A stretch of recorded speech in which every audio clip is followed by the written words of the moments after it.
ওয়েদারটা ভালো থাকলেও বেলায় এসে দেখলাম টিপটিপ করে বৃষ্টি পড়ছে।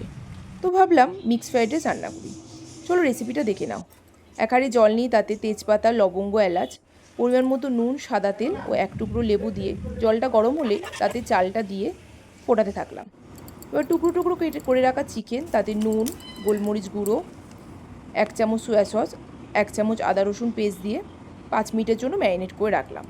ওই একই পদ্ধতিতে চিংড়ি মাছ নিয়ে তাতে নুন, গোলমরিচ গুঁড়ো, আদা রসুন পেস্ট ও সোয়া সস দিয়ে ম্যারিনেট করে রাখলাম। কড়াইয়ে তেল গরম হয়ে গেলে তাতে ডিমটা ভুজিয়া করে রাখলাম। এবার তার মধ্যে গাজর ও বিনসটা দিয়ে ভালো করে ভেজে নিলাম।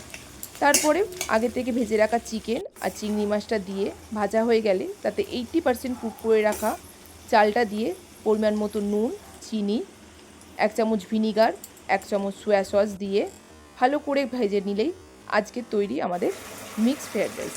তোমরা দেখে বলো কেমন হয়েছে।